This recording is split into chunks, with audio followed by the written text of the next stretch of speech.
जय माता दी। मैं पंडित गौरव शर्मा, एस्ट्रो अर्थ चैनल में आप सभी का बहुत बहुत स्वागत है। आज हम देखते हैं कि 17 मार्च को शनि महाराज जी उदय होने जा रहे हैं और जो कि 12 फरवरी से ही वह शनि महाराज जी अपनी मूल त्रिकोण कुंभ राशि में अस्त हो रहे थे। उसका प्रभाव हम सभी जनमानस पर किस प्रकार रहेगा और 12 राशियों पर क्या शुभाशुभ प्रभाव रहेगा, इसके बारे में हम जानेंगे। और एक महत्वपूर्ण उपाय किस लिए कि शनि महाराज जी की अच्छी स्थिति का, जो कि अब वो मूल त्रिकोण राशि में उदय अवस्था में होंगे, किस प्रकार से हमें उन्हें शुभ फलों की प्राप्ति के लिए हमें अवश्य ही महत्वपूर्ण उपायों को करना चाहिए। अब हम देखते हैं कि शनि महाराज जी, जो कि हमारे जोडियक में हमारे कर्मधिपति, कर्म पर अधिकार शनि महाराज जी को रखा गया है। दशम भाव के हमारे काल पुरुष कुंडली में शनि महाराज जी को दशम भाव, जो कि हमारा कार्य क्षेत्र, कर्म क्षेत्र, हमारा हर प्रकार से मान यश की प्राप्ति के लिए दशम भाव का हम आकलन करते हैं, उसके स्वामी शनि महाराज जी को कहा जाता है। और हमारे 11वें भाव, जो हमारी आय का भाव भी है, काल पुरुष कुंडली में हर प्रकार की धन की प्राप्ति के लिए हम 11वें भाव का आकलन करते हैं, उसके भी स्वामी शनि महाराज जी बनते हैं। और शनि महाराज जी से हम हर प्रकार के कार्य क्षेत्र, जो कि किसी भी प्रकार की हम जॉब बिजनेस करें, तो शनि महाराज जी की स्थिति का आकलन हमें अवश्य ही अपनी कुंडली अनुसार करना चाहिए। चाहे हम किसी भी अवस्था में लोहे का काम करें या किसी भी तरह का हम काम करें, बिजली का काम करें, कोई भी अवस्था में कार्य क्षेत्र के लिए हमें शनि महाराज जी की स्थिति का अवश्य ही आकलन करना पड़ता है। और कर्माधिपति होने से हर प्रकार के दंड अधिकारी, हमारे हर प्रकार के कर्मों पर शनि महाराज जी का अधिपत्य है। किस प्रकार के हमें पिछले जन्मों में किए हुए कर्मों के अनुसार इस जन्म में हमें शनि की स्थिति प्राप्त होती है, और जो हम वर्तमान में कर्म कर रहे हैं उसका भी प्रभाव कहीं ना कहीं शनि महाराज जी द्वारा ही हमें इस जन्म में उसके अपने कर्मानुसार हमें फलों की प्राप्ति होती है। चाहे वह शनि की 60 सती में प्राप्त हो या शनि की ढैया में हम देखें, उसमें हमें शनि महाराज जी अपने कर्मों के अनुसार हमें फल देने में सक्षम होते हैं। और हमारे जुडिशली हर प्रकार के हमें देखना हो तो हम शनि महाराज जी की स्थिति देखते हैं। और हर प्रकार से अगर हम लोहे के कार्य के लिए देखें, अगर बिजनेस बड़े बड़े उद्योगपतियों के लिए देखें, तो शनि महाराज जी का आकलन करना पड़ता है। और इस प्रकार से अब हम देखें तो शनि महाराज जी की उदय स्थिति का इस हमारे ज्योतिष शास्त्र में किस प्रकार से प्रभाव रहेगा, क्योंकि लगभग 30 साल बाद शनि महाराज जी अपनी कुंभ राशि में, जो कि उनकी मूल त्रिकोण राशि भी है, उसमें उन्होंने संचरण किया है। क्योंकि शनि महाराज जी की मंद गति से वह लगभग 2.5 साल एक राशि में रहने से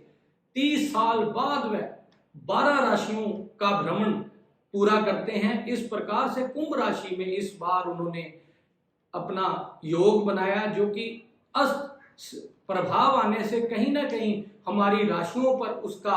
दुष्प्रभाव पड़ रहा था। हमें कार्य क्षेत्र में कहीं ना कहीं अच्छे फलों की प्राप्ति ना होना, जॉब बिजनेस में रुकावट आना, यह सब अस्त शनि महाराज जी का प्रभाव चल रहा था। और उसके साथ साथ अगर हम देखें तो शनि महाराज जी के लिए जब भी उदय अवस्था का इसलिए भी इस बार ज्यादा प्रभाव हमारे ज्योतिष शास्त्र में देखा गया है, क्योंकि कुंभ राशि उनकी अपनी मूल त्रिकोण राशि है, इसलिए भी उनका प्रभाव कहीं ना कहीं अपनी राशि में 30 साल बाद आने से अच्छे फलों में अस्त होने से कहीं ना कहीं दुष्प्रभाव की प्राप्ति हो रही थी। और अब हम अगर देखें तो 12 राशियों पर इसका शुभाशुभ किस प्रकार से प्रभाव रहेगा, यह हम जानते हैं। उसके लिए सर्वप्रथम हम देखें तो मेष राशि में इसका किस प्रकार से प्रभाव रहेगा। मेष राशि में, जो कि 11वें भाव में शनि महाराज जी अस्त का प्रभाव दे रहे थे, और उसमें 11वां भाव हमारी आय का और शनि महाराज जी का पक्का घर इसे हम कहते हैं, इसमें शनि महाराज जी की बहुत सुंदर मेष राशि वालों के लिए स्थिति बनी हुई थी। लेकिन अस्त का प्रभाव आने से कहीं ना कहीं कार्यों में विफलता या धन प्राप्ति में विघ्न के योग, या हमारी जॉब में प्रमोशन के कहीं ना कहीं कार्य में रुकावट आ रही थी। तो इस उदय शनि महाराज जी के 17 मार्च को उदय होते ही हमें उसका प्रभाव अच्छे से मिलेगा और हमें धन के आय स्तोत्र से अच्छी प्राप्ति और हमारे प्रमोशन में हमें लाभ की प्राप्ति या हर प्रकार से हमें लाभ की प्राप्ति मेष राशि वालों के अवश्य ही 17 मार्च के बाद अवश्य ही प्राप्ति होगी। अब हम अगर देखें तो वृष राशि वाले जो कि शुक्र प्रधान राशि भी है, उनके 10वें भाव से शनि महाराज जी का अस्त का प्रभाव चल रहा था। इसलिए भी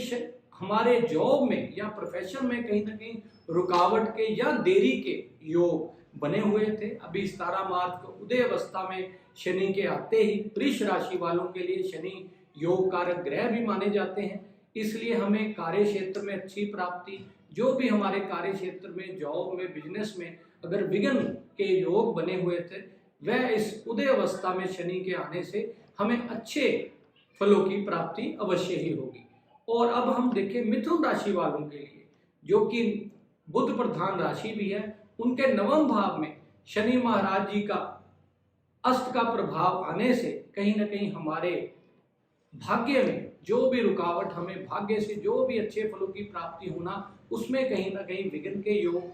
विदेश यात्रा से कहीं ना कहीं प्रॉब्लम के योग और भाग्य भाव जो कि हमारे पिता का भाव भी हम देखते हैं, पिता के भी कार्य क्षेत्र में कहीं ना कहीं व्यधान के योग बने हुए थे। अभी जो उदय अवस्था में शनि महाराज जी का आना मिथुन राशि वालों के लिए अवश्य ही हमारे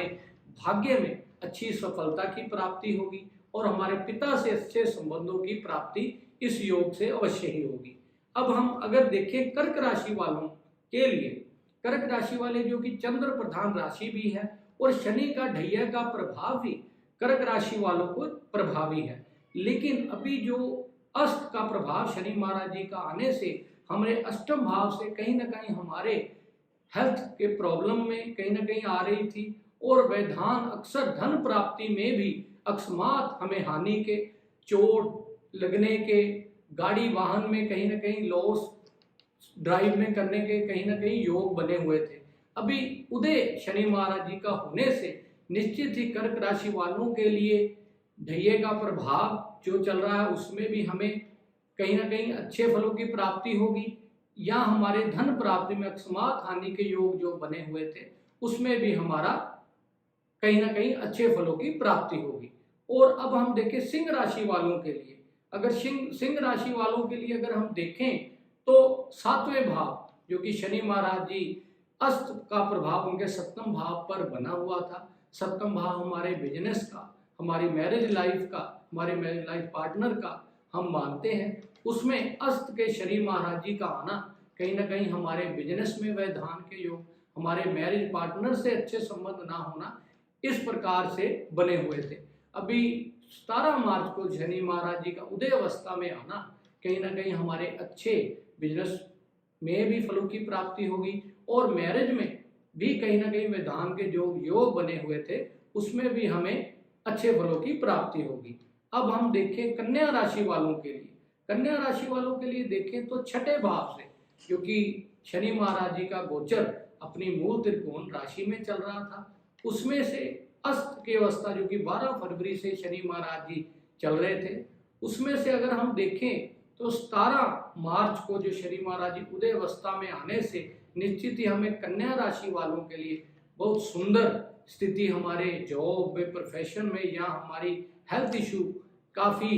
देर से बनने से जो कि 35 दिनों के बाद शनि महाराज जी उदय हुए, उसके बाद हमें निश्चित ही अपने ऋण में या जॉब में अच्छे फलों की प्राप्ति निश्चित होगी। अगर हम देखें तुला राशि वालों के लिए, तुला राशि वालों के लिए शनि महाराज जी योग कारक ग्रह भी बनते हैं। 5वें भाव से अस्त प्रभाव चल रहा था शनि महाराज जी का, उसमें से जैसे कि शनि महाराज जी का उदय होना हमारे संतान उत्पत्ति में जो भी बाधक योग बने हुए थे उसमें हमें अच्छे फलों की प्राप्ति होगी। स्टूडेंट्स के लिए कहीं ना कहीं प्रॉब्लम के योग बने हुए थे, उसमें शनि महाराज जी की उदय अवस्था का निश्चित ही हमें अच्छे फलों की प्राप्ति होगी। वृश्चिक राशि वालों के लिए हम अगर देखें तो 4थे भाव में शनि महाराज जी का गोचर जो कि शश नामक राजयोग भी उन्होंने बनाया हुआ था, लेकिन अस्त का प्रभाव आने से हमें कहीं ना कहीं प्रॉपर्टी से अच्छे फलों की प्राप्ति होना ना होना या घर में अच्छे माहौल का ना होना और हमारे कार्य क्षेत्र में भी व्यधान के योग बने हुए थे। जो निश्चित ही शनि महाराज जी की उदय अवस्था से हमें निश्चित ही प्रॉपर्टी से लाभ और घर में अच्छे माहौल का बनना और हमारे कार्य क्षेत्र में भी अच्छे फलों की प्राप्ति के योग बनाता है। अब हम अगर देखें धनु राशि वालों के लिए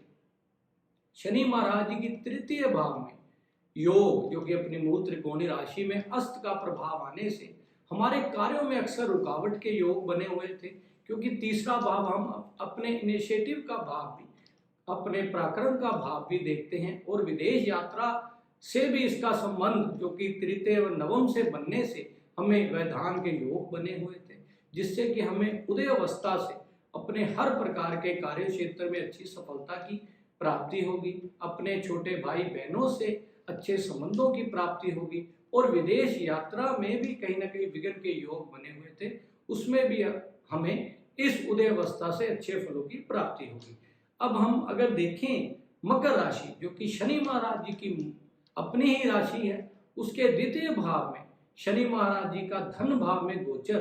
अपनी मूल त्रिकोणीय राशि में बहुत सुंदर योग बना हुआ था, लेकिन अस्त का प्रभाव आने से कहीं ना कहीं शनि महाराज जी के फलों में प्राप्ति, अच्छे फलों में प्राप्ति में विघ्न पड़ रहे थे और धन प्राप्ति में भी कहीं ना कहीं देरी के योग, हमारे कुटुंब के स्थान पे शनि महाराज जी का आने से हमारे पारिवारिक सदस्यों से अच्छे संबंधों का ना होना, इस प्रकार से योग बने हुए थे, जो कि उदय अवस्था में लग्नेश का आना निश्चित ही हमें अच्छे धन की प्राप्ति में और अपने कुटुंब स्थान में शनि महाराज जी का अपनी मूल त्रिकोण राशि में उदय होना निश्चित ही अच्छे पारिवारिक माहौल का बनना और अकस्मात धन की प्राप्ति के योग भी मकर राशि वाले को निश्चित ही प्राप्ति होगी। अब हम अगर देखें कुंभ राशि वाले, जो कि शनि महाराज जी की मूल त्रिकोण राशि लगन भाव से ही शनि महाराज जी का गोचर पहले भाव से ही हो रहा था, लेकिन अस्त का प्रभाव जो कि 12 फरवरी से होने से कहीं ना कहीं हमें विघ्न के योग, हर कार्य में प्रॉब्लम के योग, मैरिज के प्रोस्पेक्टिव से अगर हम देखें तो देरी के योग बने हुए थे और हर कार्य में विफलता के योग, क्योंकि लगन भाव से हम अगर ओवरऑल पर्सनैलिटी देखें तो लगन से ही देखते हैं और लग्नेश का ही अस्त का प्रभाव कुंभ राशि में आने से हर कार्य क्षेत्र में विफलता का योग बना हुआ था, जो निश्चित ही 17 मार्च को शनि महाराज जी की उदय स्थिति से हमें अच्छे फलों की प्राप्ति होगी और हर कार्य में हमें बहुत अच्छी स्थिति से लाभ की प्राप्ति होगी। अब हम अगर देखें मीन राशि, जो कि हमारे ज़ोडिएक की 12वीं राशि भी है, उसमें अगर हम देखें तो 12वें भाव में शनि महाराज जी की स्थिति अस्त का प्रभाव दे रही थी। उसमें अगर हम देखें तो हमारे खर्चों की अधिकता बनी हुई थी, अनएक्सपेक्टेड कहीं ना कहीं खर्चे बने, हॉस्पिटल से खर्चे या हमारी सेहत में कहीं ना कहीं प्रॉब्लम के योग होने से हमें कहीं ना कहीं दुर्योग की प्राप्ति हो रही थी। उसमें से जैसे शनि महाराज जी की उदय अवस्था जो कि 17 मार्च को बनने से निश्चित ही मीन राशि वालों के लिए विदेश यात्रा से अच्छे संबंध या इंपोर्ट एक्सपोर्ट्स का किस प्रकार से बिजनेस हो, उसमें भी अच्छी सफलता की प्राप्ति और अच्छे फलों की प्राप्ति निश्चित ही इस योग से उदय अवस्था से मीन राशि वालों के लिए अवश्य ही प्राप्त होगी। और अब हम अगर देखें शनि महाराज जी का गोचर ओवरऑल हमारे सभी लग्नों के लिए या राशियों के लिए बहुत महत्वपूर्ण स्थान रखेगा, क्योंकि शनि महाराज जी का अपनी ही मूल त्रिकोण राशि से गोचर बहुत सुंदर स्थिति से और साल भर उदय अवस्था में रहने से निश्चित ही जिन जातकों की शनि की दशा, अंतरदशा, प्रत्यंतर दशा का प्रभाव रहेगा तो निश्चित ही उन्हें इन फलों में और अच्छे फलों की प्राप्ति होगी। इस प्रकार से जय माता दी।